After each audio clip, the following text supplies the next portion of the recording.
স্বাগতম সবাইকে ৬ নম্বর ক্লাসে। চাকরি হতে আয়ের ৮ নম্বর অঙ্কের সমাধান আজকে আমরা বুঝব। জনাব মোশাররফ বিশ্বাস ব্যাংকের একজন সিনিয়র অফিসার। আমি ধরে নিলাম এই ব্যাংকটা বেসরকারি ব্যাংক। ২০২৩ সালের ৩০ জুন তারিখের সমাপ্ত বছরের জন্য তার চাকরি হতে আয় ছিল নিম্নরূপ। সমাপ্ত বছর মানে আমরা জানি জুন মাসে হিসাবটা শেষ হয় আর জুলাই মাসের ১ তারিখে শুরু হয়, তো ২০২৩ সালের। তাহলে এই জায়গায় আয় বর্ষ হয়ে যাবে ২২-২৩, মানে এটা ২০২৩-এর একেবারে সমাপ্ত বছরের। কর বর্ষ হয়ে যাবে ২৩-২৪। বেতন স্কেল ৫০,০০০ থেকে শুরু ৭১,২০০ পর্যন্ত বৃদ্ধি পাবে। ৩০ জুন ২০২৩ তার মূল বেতন ৫৮,৫০০। একেবারে বছরের শেষে ৩০ তারিখে তার মূল বেতন ৫৮,৫০০ টাকা। বেতন বৃদ্ধির তারিখ ১ জুলাই। তাহলে তো এখানে ভালোই একটা তথ্য দেওয়া হয়েছে। জুলাই মাসের ১ তারিখ থেকে আমরা জানি বছরের শুরু, আর বলা হয়েছে জুলাই ১ তারিখ থেকে বেতন বৃদ্ধি হয়। আবার জুন মাসে ৫৮,৫০০ টাকা, জুলাইয়ের শুরু জুনে গিয়ে শেষ। তার মানে জুলাই ১ তারিখে বেতন বৃদ্ধি পেয়েছে অলরেডি, আর বেতন বৃদ্ধি পেয়ে ৫৮,৫০০ করে। এখানে আর আমাদের অতিরিক্ত কোনো ওয়ার্কিং করতে হচ্ছে না।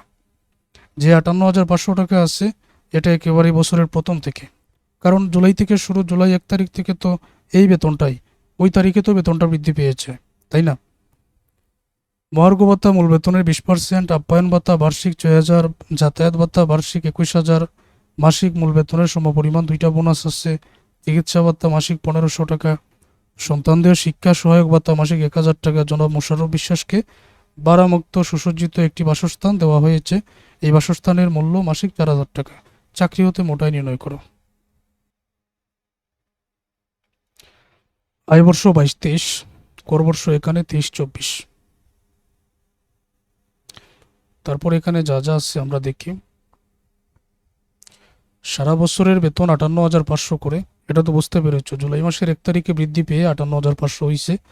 এখন জুনের ৩০ তারিখ পর্যন্ত ৫৮,৫০০ই হবে। কেন? কারণ বেতনটা বৃদ্ধি পায় জুলাই ১ তারিখে বছরে বছরে। মহার্ঘ ভাতা মূল বেতনের ২০% নিয়ে আসবো। আপ্যায়ন ভাতা বার্ষিক ৬,০০০ টাকা নিয়ে আসবো। যাতায়াত ভাতা বার্ষিক ২১,০০০ টাকা নিয়ে আসবো। তো লক্ষ্য করো সবাই, আগে পরে লিখতে পারো, অসুবিধা নাই। মূল বেতন প্রতি মাসে ৫৮,৫০০, ১২ মাসে ৭,০২,০০০। মহার্ঘ ভাতা ৭,০২,০০০, ২০% এত। আপ্যায়ন ভাতা ৬,০০০ বাৎসরিক।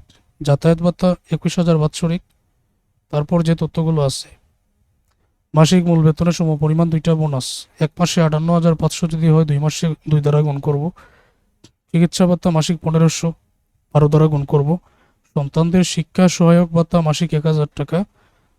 শিক্ষা সহায়ক ভাতা মাসিক ১,০০০, 12 দ্বারা গুণ করব। জনাব মোশাররফ বিশ্বাসকে ভাড়ামুক্ত সুসজ্জিত একটি বাসস্থান দেওয়া হয়েছে। এই বাসস্থানের মূল্য মাসিক ৪,০০০। মাসিক ৪,০০০, 12 দ্বারা গুণ করব। বোনাস যেটা ছিল ৫৮,৫০০, 2 মাসের সমান 2 দ্বারা গুণ করে এত। চিকিৎসা ভাতা মাসে ১৫০০, 12 দ্বারা গুণ করে ১৮,০০০।